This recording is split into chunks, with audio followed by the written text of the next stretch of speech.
تو وہ تم کو الٹے پاؤں پھیر کر مرتد کر دیں گے، پھر تم بڑے خسارے میں پڑ جاؤ گے۔ یہ تمہارے پروردگار نہیں ہے، یہ تمہارے مددگار نہیں ہے، بلکہ اللہ تمہارا مددگار ہے، وہ سب سے بہتر مددگار ہے۔ ہم عنقریب کافروں کے دلوں میں رعب ڈھا دیں گے، کیونکہ یہ اللہ کے ساتھ شرک کرتے ہیں جس کی اس نے کوئی دلیل نازل نہیں کی، اور ان کا ٹھکانہ دوزخ ہے، اور وہ ظالموں کا بہت برا ٹھکانہ ہے۔ اور اللہ نے تم سے اپنا وعدہ سچا کر دیا، یعنی اس وقت جب کہ تم کافروں کو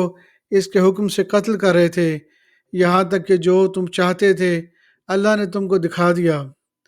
اس کے بعد تم نے ہمت ہار دی اور پیغمبر کے حکم کی تعمیل میں جھگڑا کرنے لگے، اور تم نے اس کی نافرمانی کی۔ بعض تو تم میں سے دنیا کے طلبگار تھے اور بعض آخرت کے طالب۔ اس وقت اللہ نے تم کو ان کے سامنے سے ہٹا دیا تاکہ تمہاری آزمائش کرے، اور اس سے تمہارا قصور معاف کر دیا، اور اللہ مومنوں پر بڑا فضل کرنے والا ہے۔ اور وہ وقت یاد کرنے کے لائق ہے جب تم لوگ دور بھاگے جاتے تھے اور کسی کو پیچھے پھر کر نہیں دیکھتے تھے، اور رسول اللہ تم کو تمہارے پیچھے کھڑے بلا رہے تھے، تو اللہ نے تم کو غم پہ غم پہنچایا، تاکہ جو چیز تمہارے ہاتھ سے جاتی رہی یا جو مصیبت تم پر واقع ہوئی ہے اس سے تم غمگین نہ ہو، یا مصیبت تم پر واقع ہوئے اس سے تم غمگین نہ ہو، اور اللہ تمہارے سب اعمال سے خبردار ہے۔ پھر اللہ نے اس پریشانی کے بعد تم پر تسلی نازل فرمائی، نیند کے تم میں سے ایک جماعت پر طاری ہو گئی، اور کچھ لوگ جن کو جان کے لالے پڑ رہے تھے اللہ کے بارے میں ناحق ایام کفر کے سے گمان کرتے تھے، اور کہتے تھے بھلا ہمارے اختیار کی کچھ بات ہے؟ تم کہہ دو کہ بے شک سب باتیں اللہ ہی کے اختیار میں ہیں۔ یہ لوگ بہت سی باتیں دلوں میں مخفی رکھتے ہیں جو تم پر ظاہر نہیں کرتے تھے، کہتے ہیں کہ ہمارے بس کی بات ہوتی تو ہم یہاں قتل ہی نہ کیے جاتے۔ کہہ دو کہ اگر تم اپنے گھروں میں سے ہوتے، اگر تم گھروں میں بھی ہوتے تو جن کی تقدیر میں مارا جانا لکھا تھا وہ اپنی قتل گاہوں کی طرف ضرور نکل آتے، اور اس سے غرض یہ تھی کہ اللہ تمہارے سینوں کی باتوں کو آزمائے اور جو کچھ تمہارے دلوں میں ہے اس کو صاف کر دے،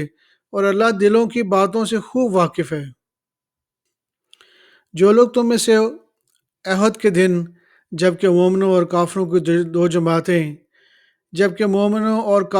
دو جماعتیں ایک دوسرے سے گت گئیں، جنگ سے بھاگ گئے، تو ان کے بعض افعال کے سبب شیطان نے ان کو پھسلا دیا تھا، مگر اللہ نے ان کا قصور معاف کر دیا، بے شک اللہ بخشنے والا ہے، بردبار ہے۔ مومنوں، ان لوگوں جیسے نہ ہونا جو کفر کرتے ہیں، اور ان کے مسلمان بھائی جب اللہ کی راہ میں سفر کریں اور مر جائیں یا جہاد کو نکلے اور مارے جائیں تو ان کی نسبت کہتے ہیں کہ اگر وہ ہمارے پاس رہتے تو نہ مرتے، نہ مارے جاتے۔ یہ اس لیے کہ اللہ ان لوگوں کے دلوں میں افسوس پیدا کر دے، اور زندگی اور موت تو اللہ ہی دیتا ہے، اور اللہ تمہارے سب کاموں کو دیکھ رہا ہے۔ اگر تم اللہ کے راستے میں مارے جاؤ یا مر جاؤ تو جو مال و متاع لوگ جمع کرتے ہیں اس سے اللہ کی بخشش اور رحمت کہیں بہتر ہے، اور اگر تم مر جاؤ یا مارے جاؤ تو اللہ کے حضور میں ضرور اکٹھے کیے جاؤ گے۔ پھر اے نبی، اللہ کی مہربانی سے تم ان لوگوں کے لیے نرم مزاج واقع ہوئے ہو۔ اگر تم بدخو اور سخت دل ہوتے تو یہ تمہارے پاس سے بھاگ کھڑے ہوتے،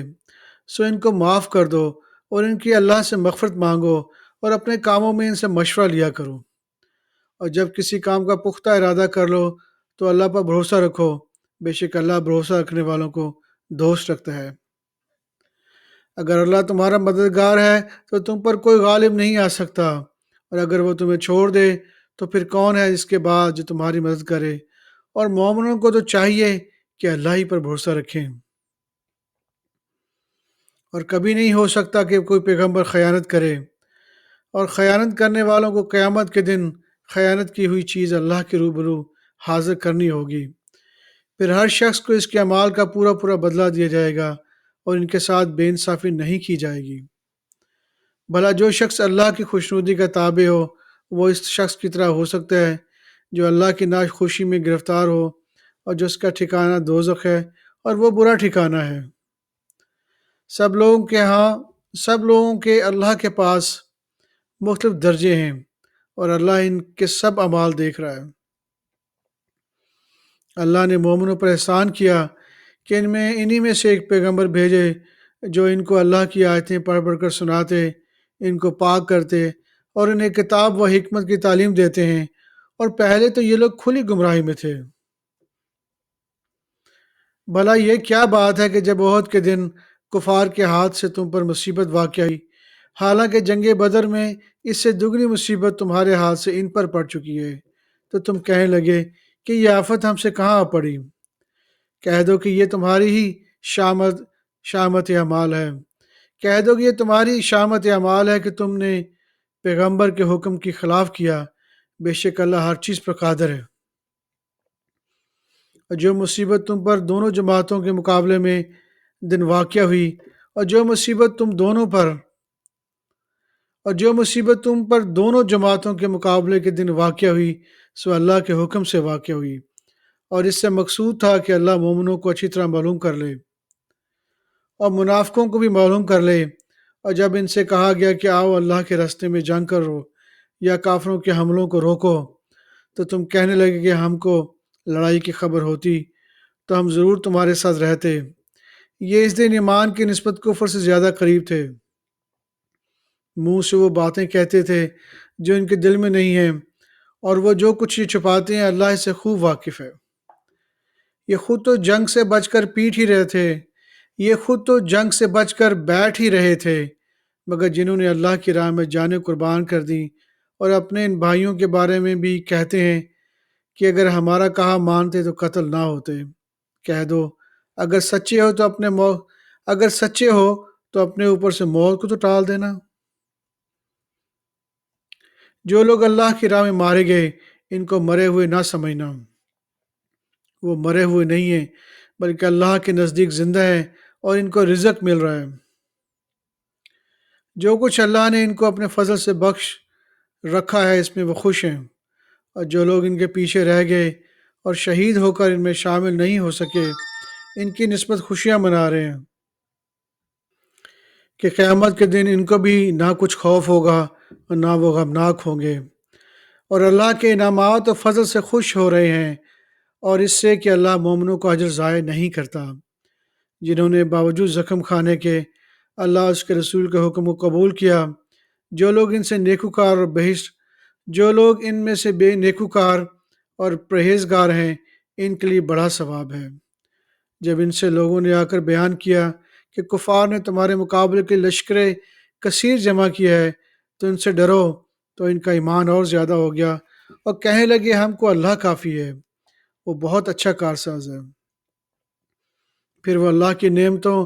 اور اس کے فضل کے ساتھ خوش و خرم واپس آئے، ان کو کسی طرح کا ضرر نہ پہنچا، اور وہ اللہ کی خوشنودی کے تابع رہے، اور اللہ بڑے فضل کا مالک ہے۔ یہ خوف دلانے والا تو شیطان ہے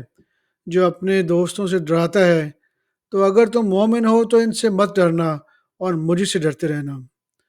اور جو لوگ کفر میں جلدی کرتے ہیں ان کی وجہ سے غمگین نہ ہونا، یہ اللہ کا کچھ نقصان نہیں کر سکتے۔ اللہ چاہتا ہے کہ آخرت میں ان کو کچھ حصہ نہ دے اور ان کے لیے بڑا عذاب تیار ہے۔ صدق اللہ العظیم۔